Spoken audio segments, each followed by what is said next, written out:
Okay, ladies and gentlemen, thank you so much for joining me here back on the channel. And I've got a really special gift for you guys today. I'm joined with, now I've had to keep his identity anonymous, but I've got an insider from the educational institution here with us. He's been inside for many, many years now and was really eager to share a lot of information as to what's going on in the education field right now. And I really jumped on the opportunity. So we're gonna call him Mr. W for today. Mr. W, thank you so much for coming onto my platform and just giving us access to what you've been able to see, observe in the industry. So yeah, thanks a lot. Firstly, yeah, no, thank you, because it's extremely hard, to find like-minded people to share certain information with. Yeah. As you know, and in particular in the educational institutions, it is a predominantly leftist liberal perspective that many of the people hold. And I think predominantly that deals with the fact that, teachers unions have been in constant battle with the government for a long, long time. So they feel the need to be activists. Yeah. And, I agree with fighting for what you deserve in terms of monetary compensation, but allowing that to seep into the classroom is, where I draw the line. I feel like teachers now have become very politicized, and they're consistently creating lesson plans based on the curriculum. So it's coming from the top down to make children into activists and influence them to think in a particular way and only in a particular way. When, as we know, it's almost embarrassing that there's so much information out there. There's the internet. People, and I say this sometimes to my students, you can self-educate in this period of time with all the information at your fingertips. Like, all you need is truly a phone at this point, right? And you can learn languages, you can learn about history, and you can learn about any type of history. Right. And some of the things that we see consistently in the classroom that I've seen, certain people being elevated to the position of heroes, like Chazzy Jennings, for example. You see a confused kid on an MTV show, and you're like, this isn't an appropriate thing to show these children and to deify these people that have, certain influences in their lives, negative influences from the so-called people that they care about. And it's just, they're directed into a certain way for money, and it's just, Greta Thunberg is another one. Oh no, and, not Greta. So, she's now a consistent part of the curriculum. There's no question about it. She's now a consistent part of the curriculum. There's no question about it. Are you serious? She's one of the. She is, and I was gonna ask. Sorry to cut you off. You mentioned MTV. Are they actually showing MTV material in the classroom right now? They're not showing MTV materials like, hey, I'm going to show you a clip. Yeah. And we're going to discuss the relevance or significance of this clip. No, it's a picture. But everybody knows that the origins of that picture comes from the television shows. I think the girl's name is Chaz Jennings. Okay. And she's actually, I believe, a male that identifies as a female and has gone through the changes. Right.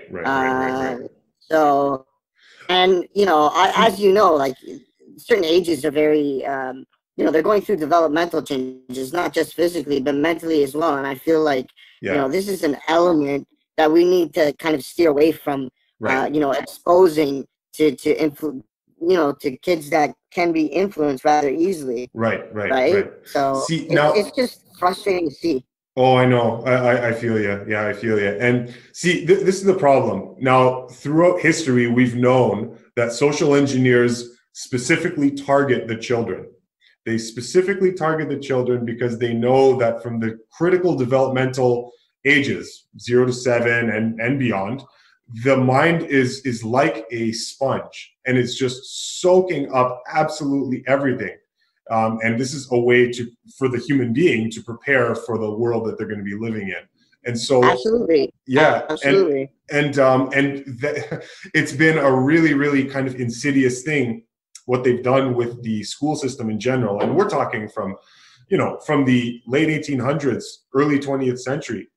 where the school system was kind of taken over by insidious, corporate fascist powers. And it's the Frankfurt School. Yeah, exactly. Yeah, the Frankfurt School, critical theory, all of that stuff, really subverting the minds of children. And it becomes so unfortunate for people like yourself and other teachers who are good people, who are smart people, who have so much to offer children, but we're forced into this educational system where we have things like Common Core, we have this curriculum where we're getting a template to teach to kids, and good professors, good teachers only have so much leeway. My brother is a teacher, for example, and he's going through a lot of the same stuff. And so here's the problem, guys, is that right now in 2020, okay, we're under a completely new threat. We're under the COVID-19 propaganda, fear porn agenda, where they're just using it as a precedent to launch a whole new slew, a wave of tyrannical, technocratic controls over the population. And the kids are being targeted like no other. And I think what we want to get out of this is that, because you've been in the institution for a while, and you've seen kind of the slow creeping conditioning of these kids even before 2020. It's ironic. It's ironic because at some points we were subtly exposed. I don't know how old you are, but I'm in my early 40s, and I was subtly exposed to this stuff. I remember, as a child at school, and I remember, at certain points I felt like I was punished because I was an energetic boy, and I'll get into that later. But to add to your point, you mentioned the fact that certain people grasp onto the educational system and direct it to suit their needs, their agendas. And as someone who studied history extensively, Lenin says, "Give me 4 years to teach the children, and the seed I have sown will never be uprooted." And he is, obviously one of the innovators of Marxism. He's obviously, the creator of the 1917 revolution, and it led to the destabilization of Russia and millions upon millions of people killed.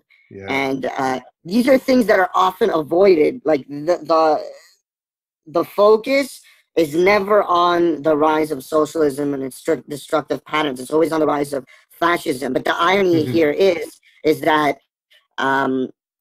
as Anthony Sutton said, there's 3 types of socialism. There's FDR, New Deal socialism, which we've been exposed to in the West.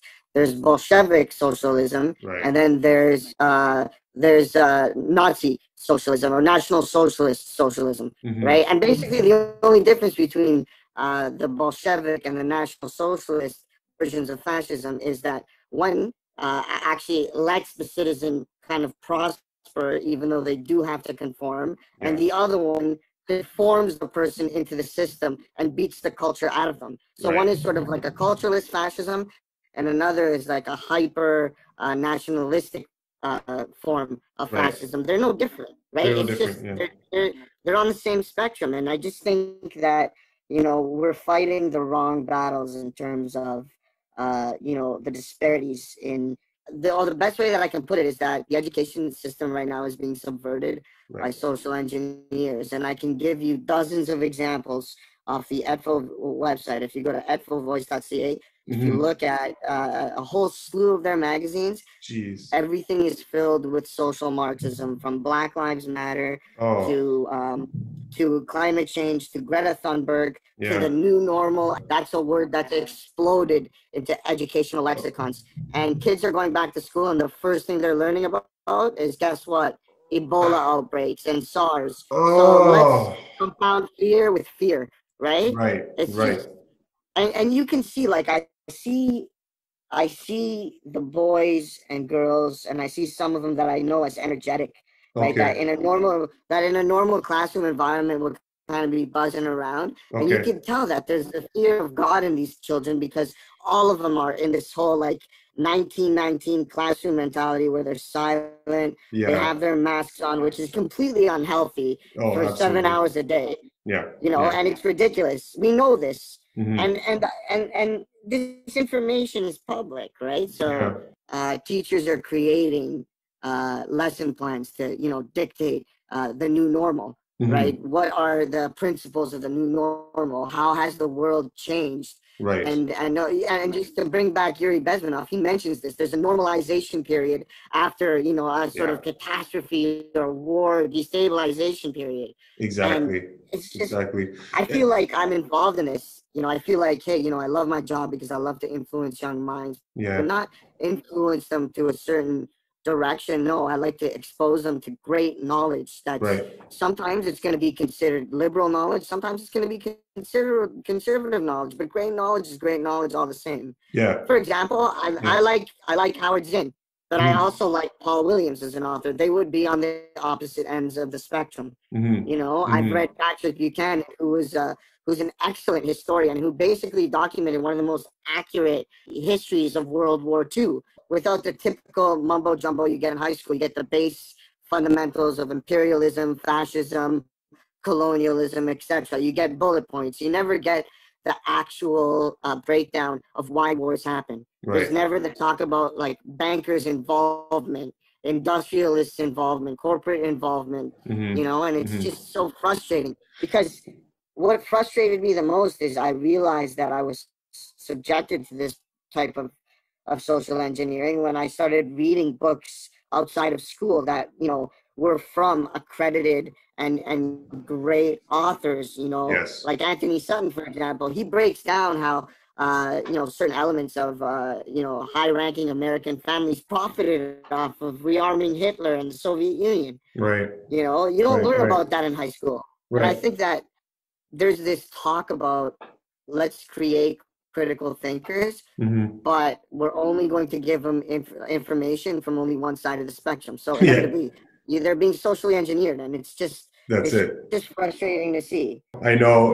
The more, I mean, all my education had to happen after I was educated, or I should say propagandized throughout school.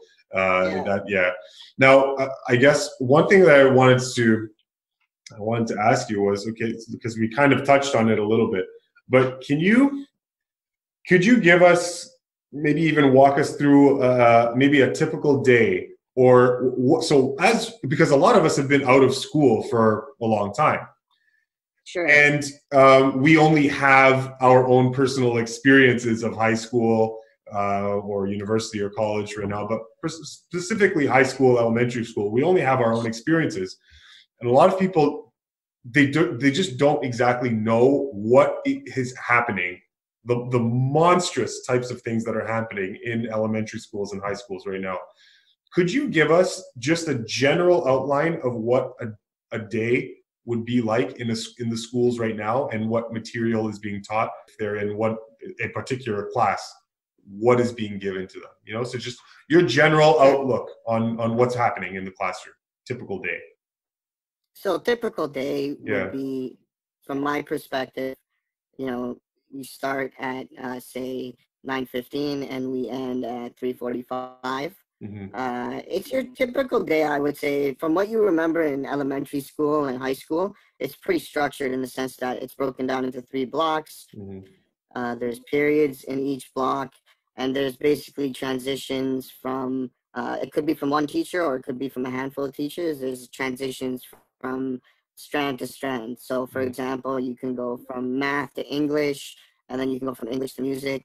And basically, you know, most of the material, like math, is very, very straightforward. Okay. The way that I learned math, and an effective way that I found to learn the basics of math, was rote memorization. Right. And I know that that can be extremely difficult, but in this day and age, the push, up until just recently, was discovery math.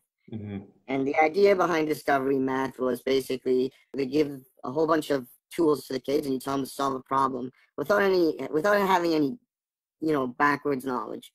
So I obviously disagree with that. Yeah. I think it's absolutely ridiculous. Yeah. I think that certain students need certain, fundamental building blocks in order to go into their toolbox, to use the tools necessary to solve a particular problem. Of course. Right? Yeah. You can't give a grade 4 a multiplication problem if they've never seen or don't have an idea of what multiplication is. Yeah. Right? If they don't have that association with addition. Right. And for a long time, the interesting thing was despite the plummeting math scores in Ontario through EQAO, for example, the focus was actually on changing the sex ed agenda. That was the primary focus for the Liberal government in Ontario. And once the Conservatives came into power, I have to say, Doug Ford wanted to change the math curriculum. And recently, I'm saying this positively, we've gone back to a more traditional form of teaching math. In the past, there was a lot of over-analysis. Clearly, we borrowed a lot of things from the American Common Core system, which I thought was absolutely ridiculous because the Common Core system is stupid. Yeah. I hate to use that word, but that's really what it is. Use it as much as you want on this channel, my friend. Yeah, it's just absolutely, I was looking at some of the problems and they were absolutely horrifying. Yeah. It's, why would you complicate a problem like 5 out of 5, like 5 multiplied by 5 for a young student? Why would you? Yeah. Didn't we get this kind of liberalization, this kind of subjective understanding of something straightforward as math? You know, we had the 1 + 1 = 3 crowd. It's not even, and it's funny that you mentioned subject, because there's this push in math to say that it is racist because it benefits Western white males or Western white society the most, in their words. And I think it's ironic because algebra was invented in the Middle East by, an Arab guy named Algebra. It's mind-boggling. It's mind-boggling. It's like, yes, the world shares knowledge. Yes. Yeah. And I made sure that, yeah, the world shares knowledge. And okay, so to give you an example of something in the history curriculum, right? We talk about decolonization. Okay. Now, what does the word decolonization mean? It means effectively, if you've had a colony somewhere where you had a presence somewhere, you all of a sudden pack up and leave. Right. But, I found, like a lot of social Marxist terms, this is a euphemism. Basically, what they're doing is they're decolonizing the old ideas and they're recolonizing it with their new ideas. Okay. Right? So to give you an example, in Canadian history, for example, the Ontario governments, the old Quebec governments, they're made out to be these racist monsters. And I was reading through the textbook one day because I was interested, and they actually had an article that said officially that, that Indians, or Aboriginals, I should say, Indigenous people in Canada were given the smallpox blankets. And as we know, that's false, right? We've known that that's false forever. And even if we didn't know that that's false, if we had real critical thinkers, we'd understand that germ warfare would have been such a ridiculous concept in the 19th century, the 18th and 19th century. Right. Because how would the guys germinating the blankets not think to themselves, hey, we're exposed to smallpox too? Sure. Like, people don't think of this. They just think that, they deliberately infected people with smallpox. But germ warfare hadn't been invented until the 20th century, if I'm not mistaken. Right. So there's this deliberate attempt in Canadian history, specifically from like around, grade 7 through to, grade 10, that we discussed that, Aboriginal people, Indigenous peoples in Canada were treated extremely poorly. They were exterminated. The evil white man, stamped his colonial legacy all over Canada. He expelled Aboriginal people to certain places. And, we were actually shown this video where they showed Christopher Columbus's ship travel from Spain all the way to America. And I'm watching this video and I'm thinking to myself, if teachers made this, they would know that Columbus never actually landed in America. In America, yeah. And they're showing this. Wow. And this is supposed to be legitimate knowledge from Sure. legitimate educators in Sure. trusting position and one of the most, supposed to be pristine institutions. We Hmm. talk a lot about public education and how it's the big difference between our way of lives and people that have like a horrible living experience in other countries that, Hmm. don't have the same educational opportunities that we do. Yeah. And Yeah. it's sad to see us pervert this now. We've just gotten into a state where Well, where wrong is right and right is wrong, and oh it's just yeah. And we're politicizing the scene. We're taking education, in particular, well, we're talking about history, and we're taking what is history. History is the recorded experience of individuals, of people, and what yeah, happened. And what we're doing is we're taking that and we're interpreting it, and we're making it well, a subjective yeah, thing for political ambitions, and we're giving that to the next generation so that they grow up thinking that history is something that it never was. It's so yeah. So dangerous. It's so it dangerous. is dangerous, and typically through the course of your day, occasionally you'll have what I call a social engineer, as you mentioned brilliantly before, come in. What I call a social engineer, as you mentioned brilliantly before, come in, Yeah. who is either working for a prominent board or is a freelance speaker. And these people Oh are getting wow. paid like in the six figures. These people are getting paid in the six figures. Oh And wow. they come Okay. in and they basically discuss with the students, what white privilege is. Let's share information about ourselves, and we'll do it in like the Micmac way, as if the Micmac hadn't ever fought a battle against another rival indigenous group ever in history. Right. There's We discuss why treaty lands are important and the divisions of treaty lands, Whoa, okay, and wait a basically, minute. Wait, okay. Hold on. So some extraneous figure, some figure from an NGO or some other group, it just comes into the school and starts giving lectures, just someone who's not absolutely, hired by the absolutely. school. Really? Someone who doesn't work as a teacher, but is either a consultant, so they Okay. may have connections with the board, or they Yeah. could be an external freelance specialist. Like, for example, there's, to give you a name, Kiki Ojo Thompson, Okay. who talks and gives seminars on anti-Black racism and how basically slavery still impacts minorities today, specifically Black people, and how um, they have a particular experience, and Right. because of the continued use of the Western, principles that we know in education, it Yeah. continually oppresses, Black students because it kind of stereotypes them. That's my understanding from this Right. gibberish. And Right. funny thing is it sounds like intellectual babble, and that's Mhm. basically what it is, because there is absolutely no evidence to back it up, not even circumstantial evidence, because Yeah. I can tell you, I find it insulting personally that they have these external, consultants come in Hmm. and tell us, who are with the children all day, what the problem is with the children. You know what Right. I'm saying? Right. Right. Right. Because at the end of the day, I can tell you positively, I've had students of different ethnic groups, do poorly. I've had students of different ethnic groups do extremely well, and it's just, it's normal to just treat all the children equally. But Hmm.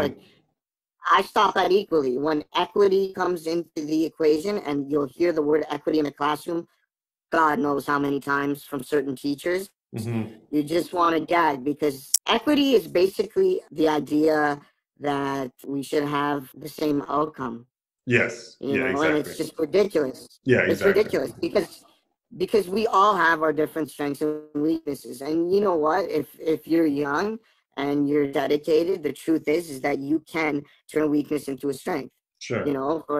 For example, if you want to improve your math, you continue to work on, certain math strands that you have difficulty with. It's not Right. really that hard. And Right. I find that people overcomplicate it. Well. And Yeah. we've seen a transition, I'll tell you, from the beginning of my teaching career to now, where it's just constant divisive rhetoric. We've gone Exactly. from boys versus girls now in the past to now we have different racial groups and different minorities and different problems, and we have to basically deliver an education that's decolonialized and basically discusses the experience of immigrants in this country. Right. And I just find it ironic because I wouldn't go to Japan and give Japanese students a lesson on Japanese privilege because they happen to be in their own country, and they're entitled to their own culture. You wouldn't go to China and talk about Chinese privilege, right? You wouldn't go to India and talk about Indian privilege. Like if I went to India, one of the poorest countries in the world, where there's an actual caste system, and I started talking about Indian privilege, I get chased out of town. Yeah.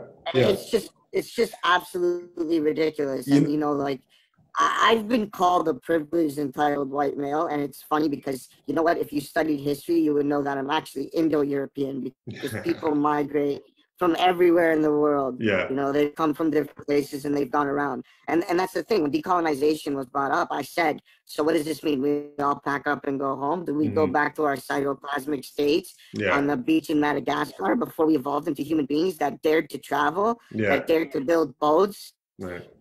Dared to go to different areas. Yeah, sure, we had good relations with people, but we also, there was bad relations between people too. And Canada's a perfect example of that.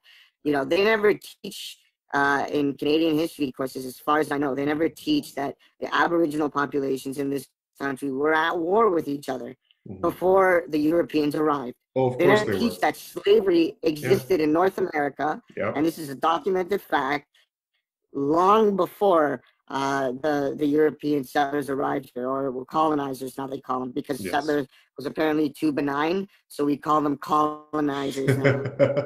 Right? Because colonizing has this negative connotation to it. But what these people don't realize is that they're colonizers too. The Western man may have built this country, but you are coming in and you are siphoning from the fruits of his labor and enjoying it, may I say.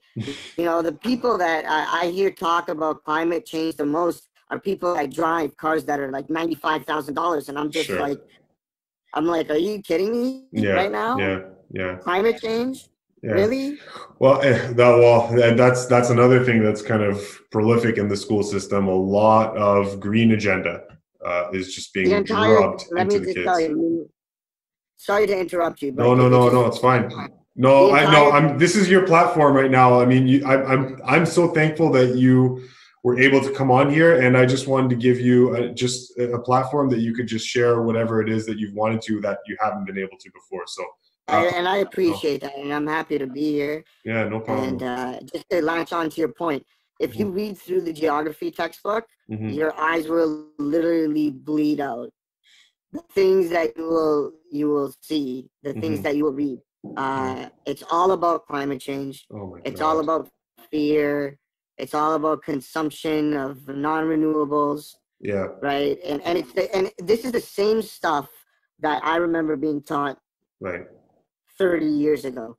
Okay, now let me I'll stop you there just for a second. So for those of you who are listening who are not familiar with this subject, because sometimes we forget that not everyone's up to speed on how this all works. Climate change, okay? Just a general idea of how this works. Climate change, the fact that the climate changes, is something that is natural to the working of the holistic harmony of the universe, of the planets, not a man-made thing. Man has absolutely nothing to do with the phenomena of climate changing, okay? What we have done, and now what's happened in society is that they have decided that they're going to use this phenomena of climate changing that takes years and years and eons upon eons to make even gradual changes in the climate. But what we've done is we've used it and we've politicized it to wage this kind of psychological war on people, on populations, and convince them that what they're doing is causing climate change. And they can use that as a precedent to legislate the crap out of you, create new taxes up the wazoo, launch this green agenda. You know, there's a lot to go into in this, ladies and gentlemen. I don't want to. I mean, I can't take all the time talking about the fraud of climate change, but CO2 has been labeled the enemy. CO2 is, to say that it is essential to the climate would be an understatement. We have documents, internal documents, government documents. We have correspondence where they discuss what's the best way that we can manipulate the population into a warlike state without actually being at war, and using the environment as the enemy to convince the population that is the problem. Years and years ahead of time, before the term climate change was even on the scene, we have small groups of unelected government officials chatting, literally the evil guys in business suits in the room chatting, he. How can we dupe the public into believing that there's some sort of cataclysmic enemy that needs to be fought against, so that we can use that as a justification to bring in all sorts of new tyrannical measures? So anyway, I just wanted to get that out on the table so that people understand what we're going on about here. And the irony, to add on to your point is, while they're preaching this idea of conservation for, you know, the normal regular class person, they're also simultaneously preaching consumerism and consume. Yeah. And that's the way that they rob us of our culture, our identities, right, as Canadian citizens, right? Because mass consumerism. When I think of, exactly. And it's so funny that, you know, you mentioned the fact that bringing the world in a state of war without actually bringing it to war is exactly what they did with COVID. Yes. And it feels like, because climate change it kind of hit a rock and people stopped paying attention to it. And I'm sure, you know, the election of Donald Trump had a great deal to do with that. Yeah. You know, we've heard less and less about climate change until the recent rise of Greta Thunberg, coincidentally around the time of the Canadian election. Right. You know, so basically, it's just so frustrating. And let's not forget, ladies and gentlemen, we're not saying that. How should I say this? Pollution, okay? Human pollution is a real thing. That is a real problem, okay? Pollution is different. But pollution and climate change are not the same thing, okay? So we have to make that very clear, so people don't think we're saying, oh, okay, well, what about, you know, the polluted oceans and whatnot? Like, yeah, that's pollution. That's a real problem, okay? That's not what we're talking about. What we're talking about you're talking about objective facts. Right. You can't debate the fact that pollution exists or not, because we see it. We see, exactly. You know, we're affected by it. We're right? Exactly. But by the same token, you know, we in schools now, we only teach one perspective. To latch on to your point about conservationism and climate change, you know, I can give you the example of wind turbines, which create noise pollution that's actually bad for people that live around it and animals that live around it, and it contributes to the death of thousands of birds, you know, in areas where they're located. And the funny thing is in order to maintain wind turbines, you actually need non-renewable energy, because you need helicopters to fly in to clean them up. And that's the irony here. And the funny thing is they're taking up huge amounts of space, you know, and we're taught that this is an effective way to create energy in schools, which is absolutely mind-boggling. Right. It's mind-boggling. And to add to that point, there's this whole debate about non-renewable energy. At this, Canada is such a resource-rich country, and you know, our energy sector is being depleted, or it's being prevented from making any sort of economic upswings from activists that go into areas that prevent gas pipes from being built. Right. And that information is out there. If you watch the documentary Over the Barrel on YouTube, you'll see it. In my class, I like to give a lesson where you have to write a persuasive letter, and the persuasive letter is in favor or against wind turbines, for example. So I expose the students to all the information about wind turbines, whether it's good or bad. They come to the conclusion themselves. And you know what? If they write, and either way, whether they agree or disagree, if they give me pure facts, if they make a persuasive argument, they will get an A or A plus. It's really that simple, right? And at the end of the day, you know, teachers are just teaching from this perspective of fear. So there's only this one perspective regarding climate change. There's only this one perspective regarding, you know, global pandemics, right? Like, we see the illusion of how pandemics affect us. Like, if you remember SARS, approximately, I think it was 18 years ago or 17 years ago, SARS was a mild shutdown. Some schools closed, some post-secondary schools closed. It was a day, that was it. You know, when the avian flu came around, it was the same sort of thing. And then because those strategies didn't work, they didn't evoke fear or didn't guide people into the frenzy of a state of war without being at war, like you mentioned, we've gotten COVID.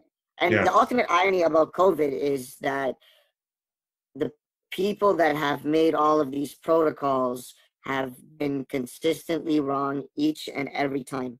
And at the end of the day, even if they are right or wrong, they present the numbers to us. And if you calculate the numbers, you will see that it is almost a complete non-threat, like the flu. Every year, a certain amount of people die because of the flu. It's a fact. And that number has just maybe slightly increased because of COVID. And now we've instilled fear. You wanted a breakdown of the days at school. This is how it begins. All right. All the kids are lined up outside with a mask. As soon as they walk in, before they walk in, they're made to be 2 meters apart. When they walk in, they outstretch their hands. They're given hand sanitizer, which absolutely stinks, by the way, and just rots out your hand. The kids travel upstairs in almost a militaristic way. There's arrows on the ground that point to where we're supposed to be at all times. There's designated washroom times. What? Yes, there's designated washroom times. Although I have to be honest with you, if a kid asks to go to the washroom, I let them go, obviously. But I mean, each class has a designated washroom time to avoid any sort of social. My blood's boiling right now, man. I can feel it. Oh my God, it's. I understand. Listen, my blood's been boiling for the last 11 years. To be honest with you, we're mechanizing these kids as if they're just. Oh my God, this is painful to listen to you talk about this, because I'm visualizing it and I don't see a school. I see a factory. No. I see an assembly line. It is a factory. It's an assembly line. So, sorry, cut you off. Yeah, sorry. No, don't worry about it. Obviously, you know, when it comes to student interests, like, you have to gauge your class and you have to see what they're interested in. You know, I think I'm pretty good at that. And we call it differentiation, right? Like, each student has a particular strength and weakness. Each student has a particular interest. So I try to create lessons that latch onto their interests so that, you know, they're happy to come to school. In my opinion, school is one of the best times in your life, whether it's elementary school, high school, or post-secondary school. You know, you meet people, you make friends, you grow as a person, you socialize, you learn who you truly are. And you know, you make relationships that could last you a lifetime. And you play sports. The sports is wiped out, by the way. There's no sports teams this year. All sports that must be played have to be sports that are outside, that involve some social distancing, like soccer, for example, is okay. But at recess, from what I can see, the kids are not allowed to play with balls or anything like that. Well, the thing is, we were getting to that point anyways. When the kids had access to balls, they weren't allowed to use them when it was wet outside. And furthermore, they weren't allowed to play tag anymore. They weren't allowed tag to is a game. This is before COVID? This is before COVID. Before COVID, kids were not allowed to play the game of tag? Yeah, because some kid got injured, and when one person gets injured, obviously the parties. Oh, give me a break. As it is with government. Give me a goddamn break. Okay, look, I'm going to be as politically incorrect as possible. The schools, the people that are involved in making school policy, I'm convinced are just straight up wussies and losers. Like, were you never a child? Kids make mistakes. Adults make mistakes. Someone's going to inevitably today walk on the sidewalk, trip and fall, and hit their faces on the sidewalk. Does that mean we outlaw walking? What is wrong with these people? These are psychopaths.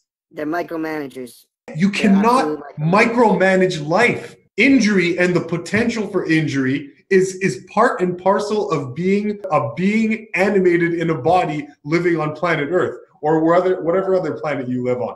This is what it means to be alive. It's to have experiences and to learn by them, learn what works and learn what doesn't, so that you can in the future have prudence and make accurate judgments on the quality of your life going forward. Right? This is what children and people do in life. The problem is, I understand your frustration completely, and to an extent, of course, I agree with you. You get some administrators that are more lenient than others, yes. Yeah. But also, more often than not, you are going to get an administrator that is an empathy-deleted psychopath that only cares about moving up the bureaucratic chain of command. So if they are a head teacher, they want to become a vice principal. If they're a vice principal, they want to become a principal. If they're a principal, they want to fast track working into the board directly. And I have to tell you, I don't believe in coincidences because I've read too many books. A lot of these people have the same type of last names. And a lot of these people are fast tracked into certain positions. And we talk about inclusion as one of our principles. We talk about, inclusivity. However, you see that there are particular groups that are rewarded more than others. And I can't get into too much detail about that because, that would be people would slander me by giving me the ultimate insult of calling me a Nazi. Right. In all facets of life, great people and absolute pieces of shit. And I found in the educational system, there's very, very, very, very few people that care about the actual well-being and joy and growth from kids that they can get from the kids. And what some of the greatest experiences that I've had in a classroom, were kids joking around, and just, being kids, watching them bond because that is one of the most, I hate to say this, but it is an irresponsible period in your life, but it is an experimental period. Yeah. And, every kid should experience it without the sort of ridiculous limitations. I'm not saying go out and stab people, but, certain games that can be played, and it's just these no fun, as I said, empathy-deleted psychopaths that only care about safety and regulations and protocols. There's not a degree of creativity or empathy in them, even though they preach these principles. And it's just sickening to deal with people like this on a day-to-day basis. And luckily, you know what I have to say? I haven't in an extremely long time. And I've seen some tremendous administrators, both men and women, get punished because the community loves them for what they've done, because they've outshone someone that's probably higher than them. And it's just absolutely scandalous, some of the things that were done to these people by people in positions of power that preach about systemic oppression and systemic racism, but actually happen to be from minority backgrounds themselves, indulging in six-figure salaries, taxpayer paid, by the way, because they are in the public educational system. And these people are on Twitter and they're talking about oppression and systemic racism. I've heard this term thrown out a lot, and it's just absolutely ridiculous because I'm thinking to myself, how can a system be systemically racist if it's filled with minorities? I don't have a problem with that if they're qualified. Right. I absolutely Right. don't have a problem with that if they're qualified. And Right. you know what? Some of them are, but Right. some of them aren't. And their agenda is clear. I mean, if Mm-hmm. you go on to their Twitters, I don't want to give out any names or anything like that. Right. You know, this information is out there. It's easy to find Mm-hmm. if you're sharp enough, if you pay attention to certain things, you will find these people, and they spew this poison Yeah. online. And Yeah. these are the people that are in charge of creating the curriculum and enforcing the curriculum Mm-hmm. that's going to help your kids grow. And Mm-hmm. you know what? If you have a child, and if he is a boy, I don't care if he comes from a Western European background, or if he comes from an Asian background, or if he's comes from an African background or a Caribbean background. I would strongly recommend homeschooling them, because Yes. Yeah. honestly, Yeah. what they are doing to males in schools is absolutely disgusting. Oh God. Treatment of males is absolutely Yeah. disgusting. And Yeah. you know, now that we're in a state of true equality, you know, Mm-hmm. females are doing well in school, but by the same token, you know, we can't just continue to focus on them, and we are. Right. It's all about these girl power movements and girls in Right. science. And where's the hey? There's a boys' club at recess Yeah. instead of a girls' club constantly. Yeah. And here's the thing: it's already going to be imbalanced, because in Mm-hmm. its current form, Mm-hmm. it favors, excuse me, female learning patterns. You Mm-hmm. know, girls can sit and pay attention. They have that excellent ability. They can absorb information extremely Mm-hmm. well, and you know, they can you know, produce a product that is to their teacher's desire. Mm-hmm. All right, like I've seen some fantastic work from females. Fantastic, Yeah. great writing, great critical thinkers, but I haven't seen the same degree from the male students, and Right. it's just frustrating to see, because you know, there's this masculinization going on, Right. you know, with regards to you know, we're attacking the patriarchy. So in order for us to attack the patriarchy, we need to go after Western principles of education. And Mm-hmm. what are we going to do? We're going to degrade, you know, Western colonialism. You know, we're going to degrade the countries that these Western men created. Were those men in history racist? Yes, but we can't Mm-hmm. judge them from a contemporary lens. It's like these people want to go back in time and hang these people Mm-hmm. for these so-called crimes, but they don't understand that history was much different back then. Right. There's examples of Einstein being absolutely racist in his diary. He Mm-hmm. mentions Chinese people as automatons. There Yeah. are examples of Gandhi You took the being words out of my racist mouth. towards black people. Yeah. There's Yeah. examples of these people, and we have Nelson Mandela, same thing. Nelson Horribly Mandela. racist. Horribly racist. Yeah. Horribly racist. And not only horribly racist, Nelson Mandela actually said that the greatest weapon to change the world is education. Yeah. Now, why would you use a term like weapon? Mm-hmm. If Right. education can change the world positively, why should it be weaponized? Why would it be Exactly. weaponized in the first place? Exactly. And that's precisely what's happening in the field right now. And what's disturbing is because as much as things are just beyond tyrannical right now in the school system, we were well on our way there prior to 2020. And Nelson Mandela is deified mm-hmm. in In the the school school, board yeah, that I work in, the school board that I of work in, course. and I'm sure that the situation is the same across every school Oh, I'm board sure it is.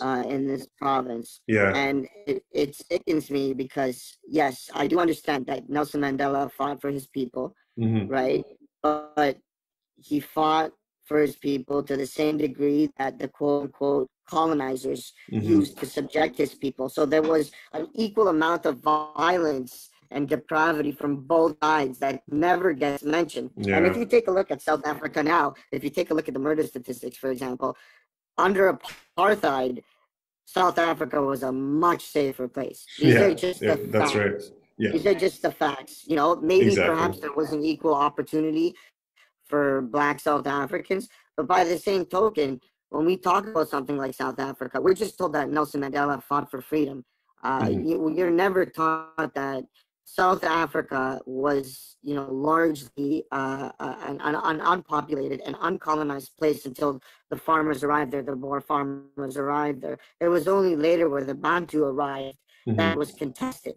And, I think people conveniently leave out the fact that there were a lot of African empires that were heavily dependent on slavery the same way that European empires were heavily dependent on slavery, particularly in ancient times. We're taught in social studies for grade 4 and 5s, teach about the empire of Kush, for example. Do you know that the greatest form of economic gain in the kingdom of Kush probably came from slavery? It's just like the example of the Aboriginal institution of slavery in North America before the European settlers arrived. Sorry, colonizers, I should say, to quote these social Marxists.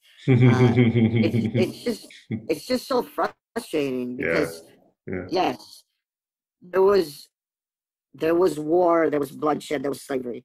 But this is the human condition. This is how we've evolved to this current state of paradise and abundance for us in this country. And I feel like a lot of these issues just continue to be churned out and renovated so that more and more people, so that they can form a greater, more and more layers of bureaucracy, where they can have continual useless idiots with jobs in anti-racist speaking coming to your school to tell your white students that, that they're subconsciously racist. That they're consciously evil. So it's insidious. Ridiculous. It's so insidious.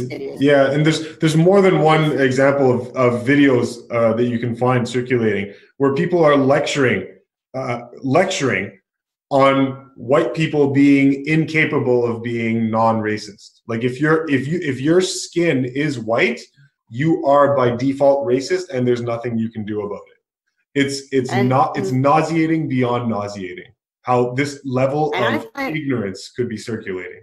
Unbelievable. And I find that this is the greatest of ironies, because they like to talk about diversity with regard to people of color, right? But they never talk about the fact that white people are not white people. There's diversity of people that come from Europe that have various skin tones that happen to be light. In the same way, they blanket all black people together. You'll hear about anti-black racism, anti-black this, anti-black that, right? But the fact is that aren't you the one that's being racist because you're blanketing a whole bunch of people that come from diverse regions in Africa as just purely black? As just black, yeah. Right? Like, isn't that? And the funny thing is that I've met conservative black male teachers from Europe, they traveled from Europe to Canada, but originally they made the trek to Europe from Africa, and they're conservative, they're hardworking, they're extremely smart, they're good at mathematics. And when you ask them certain questions, right, like regarding, do you feel, what do you think of this material? Like, do you feel oppressed? Have you ever experienced this sort of racism? And they're predominantly saying no. Right. Like, basically, at the end of the day, I think that we're trying to collectivize people, and that's extremely dangerous. So we collectivize all black people as oppressed, and we collectivize all white people as the oppressor. And it is insidious, because now, in some cases of history, we've seen the oppressed become the oppressor, and vice versa. Well, it's the age-old strategy of social engineering is divide the population into as many fragmented opposing camps as possible, so that their attentions are divided amongst 100 different things, divided amongst as many groups as you can fracture the population into, ideologically speaking. And thus, they will never be able to cohesively identify the actual root problem, which is an out-of-control tyrannical authority. Exactly. I use the term authority in quotes, this acting authority. But that's the problem, and this is the big strategy. So essentially, what I'm getting from you is that in the school system, we're waging this war, and correct me if I'm wrong, we're waging this offensive psychological warfare on kids. That my terminology. We've got a template where we're taking in all sorts of various shapes, polygons, triangles, rectangles, cylinders, whatever, and we're hammering them through just one particular form so that we can shape children into a politically expedient product, right? And we're attacking them in terms of race, ideology, like a cultural Marxist theory. We're giving them that. We're teaching them to be overly sensitive. We're teaching them to find offense in everything around you, in everything that you see in the environment. Find the offense and and complain about it. We're teaching them that everyone is equal, which is impossible in nature. Absolutely. There is absolutely no such thing in nature as equality, right? There is equality in terms of your value as a person, right? You have equal rights as a person, as an entity, as an animal, right? Nature, you have equal rights. That is beyond question. You do. But there's no such thing as equality. Find me the most identical set of twins, and there is a difference. There's such a thing as similarity in nature, but equality is impossible. Impossible. Exactly. It's the reason why I look different from you, why you look different than him, why he looks different than her, because nature does not understand equality. And when you try to force... To add to your point. Yeah, sorry, go ahead. No, to add to your point about how we all look different, Yuri Bezmenov put it beautifully. He said that some men are born tall and handsome but stupid. Yeah. Some men are born short, fat, but smart. Yeah. That's just reality of the situation. And I think that because we're guiding kids into thinking that they can, all have the same strengths, we're creating this delusional this delusional myth in their head that they can be something that they're not. Yeah. And I think that there's a danger in our dishonesty of teaching, and that was something that didn't exist when I was in school. Right. My teachers were frank and honest with me, and I appreciated that. Some of them, at least. Yeah. But in this day and age, it's just gonna be all right. Don't worry about it. Right. And it's kind of just passing them along, and it's continually beat down by the system. Yeah. And the system is trying to act, or it's giving the impression that it's this benign, benevolent force on a kid's life when it absolutely isn't. That's the thing. Yeah, you touched on something really important there, because by giving these children this safety net, this aura, this illusion of a safety net, an all-encompassing safety net that it's fine, everyone has to accept you for who you are, what you do, regardless of what your behaviors are, blah, blah, blah, blah, blah, right? What we're doing is we're teaching them to be comfortable with the state taking care of you throughout your whole goddamn life, catering to you, doing everything for you. You don't have to worry as long as you do what you're told, essentially. If one of the children has as much as, if they don't like you as a teacher and they want you out, they can create any sort of rumor or lie, to basically get you out. Like, we've reached the point where, and I'm not even just talking about sexual innuendo. I'm talking about he could say something racist. I've had situations where I've spoken to people, other teachers, where they didn't give a particular student a mark that and thought they deserved, and they said that they were racist. Right. And it's like, I read the student's work, and it wasn't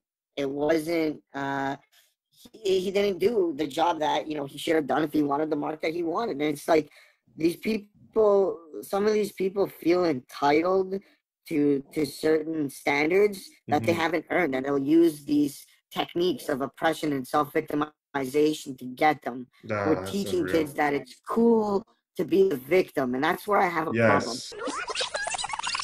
We're teaching kids that it's cool to be the victim, and that's where I have a problem with this. This whole idea that, you're oppressed, that you come from this illiterate, poor background that used to be slaves. You know what? I got news for you. I come from an Indo-European background.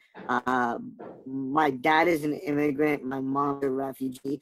And I have nothing but love for the country of Canada because it's given me every opportunity to succeed. And it's one of the most peaceful and beautiful countries in the world. And to see it succumbing to this sort of communist state, constant demoralization that you see in our schools. And, you know, when you grow up, you always, when people ask you, where are you from? Most kids will say, oh, I'm Italian, or, oh, I'm Indian, or, oh, I'm Pakistani, or, oh, I'm Nigerian, right? They'll never say I'm Canadian. Yeah. And I think that comes from that subconscious, some consciousness. It's buried into your subconsciousness as a kid that Canada isn't anything special. It was just created as the fruits of war. It's not an advanced, civilization that has many beautiful cultural elements, the mixture of English and British and French, natural landscape of the country, our natural resources, the rich indigenous tradition. Like, we should be looking at that from a source of pride, not from a source of oppression and victimization. And I'm not saying that the indigenous people, I still feel that in some cases they were treated unfairly. Like, I have nothing I have nothing but contempt for residential schools, taking kids away from families and beating them, and there was huge degrees of rape. That's absolutely wrong, and that should be highlighted and it should be discussed so that future generations shouldn't have to go through it. Not just indigenous kids, but African kids and European kids, all kids that live in this country, no matter where they come from originally. That should be the lesson. Not the lesson is that white people are evil and white people are only capable of doing this, when in reality, it's actually social Marxists that are the most capable of doing that. And they've done it before in countries like China, where Mao basically utilized the youth and the students of his country to kill almost 100 million people. And, tens of millions were killed in Russia because of Lenin and the Marxists there. So, I mean, this information is out there, and I don't want to see Canada devolve into a communist state like Venezuela. And kids from Venezuela, students, are coming out and saying this is how it starts. They attack your police force, they attack your statues, they attack your identity, your cultural links, everything. And it's ridiculous, and it needs to stop. And the problem is that it begins in the classroom. And if you're a parent, I implore you, please get involved. Please speak to your children's teacher. Please read the curriculum. Please go on Twitter, read what some of these high-ranking members of the education system have to say. I mean, you people need to critically evaluate the effectiveness of the learning that your kids are doing. And you need to basically deprogram them when they get home. It's important. Family is important, and we're getting to this stage where we're enforcing almost collectivization, as you mentioned. We're just hammering kids through the whole, and all those kids. Oh, it's all going to be great. You're all going to be in the same place, but that's not true. The reality is we all have strengths and weaknesses. And the thing is that I because we're creating this delusion of the equality of outcome in children today, is that they're not self-critical. I was self-critical when I was a kid. I thought, I love art, but I can't even draw a stick man. That doesn't mean that I'm gonna detest art and destroy it and host book burning sessions for art that I can't replicate. That's ridiculous. The socioeconomic impact of students is almost secondary now to the racial makeup of the kid. It's like, I've seen white kids struggle, I've seen black kids struggle, I've seen Indian kids struggle, I've seen Pakistani kids struggle, I've seen Filipino kids struggle. And you know what? Of all those groups, I've seen all of them, some of them succeed out of those groups as well. So it's just this constant, as I said, demoralization and fracturization and the subsequent consolidation of these ideas together, this like sort of order out of chaos. And it's just absolutely frustrating. And you feel as a teacher that you your knowledge is going to be passed on to a future generation, and hopefully with that knowledge, that future generation could create a better future for themselves and the kids that they create, you know?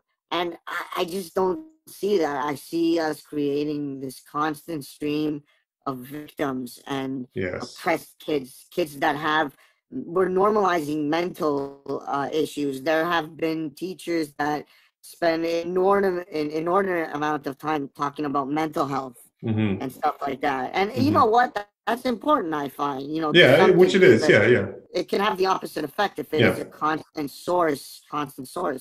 So, you know, so that's pretty much all I wanted to say. I just wanted to get it out there. I want parents to become more active in their children's education. It's so important that they know what's being taught in the classroom. You're gonna lose your kids if you don't put your foot down and take a look at what they're reading, what they're being assigned, who's teaching them, and how they're being influenced by that.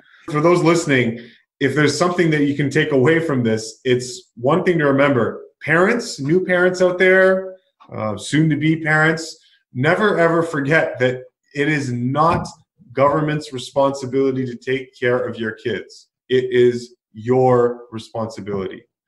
To suggest that some sort of extraneous authority should be responsible for taking care of your kids, it doesn't take much of a trip back in human history before that idea would have been squashed as utter nonsense and rubbish.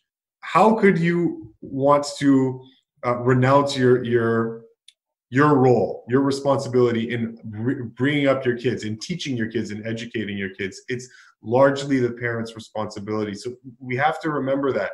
And the more we outsource this responsibility to essentially a propaganda machine, well, you're going to get all of the problems that we have in life right now. And I fear that the COVID situation is just compounding this and making it so much worse. And we're using this Hegelianism to justify a lot of these technocratic controls over kids, getting them accustomed to the social tracking and contact tracing, and just submitting everything to the state. And it's a very tricky situation. Mr. W, I thank you so much. I know that there's so much we could be discussing. There's so much to get into. It's a never-ending field of discussion. But if there's anything else that we didn't get into, any material that you wanted to cover, just let me know, and then I can have you on again, and we can dedicate another session to that. But absolutely. I truly, I'm sorry to cut you off. I truly appreciate the platform that you've given me. Ever since I've seen your work on YouTube, I've been a big fan, and I truly appreciate your perspective. And I'm happy that there are others out there that you know, are critical. You know, because we may not agree on everything, but we can agree on, you know, looking at something from a critical eye so that we can be constructed and reconstructed as something better. Right. And that's ultimately what you want to do. You know, is improve, you know, the future, society in the future. And the best way to do that is to start really creating critical thinkers at school, not creating you know, fearful robots that have to mimic and, you know, repeat lines so that they can become successful. Thank you. And for the listeners, thanks a lot for taking part in this, for jumping onto the show. If you thought this was helpful, then make sure to subscribe to the channel, give this video a like, give it a thumbs up, tell us what your thoughts are. But for now, that'll be it. So we'll see you guys next time. Okay, take care.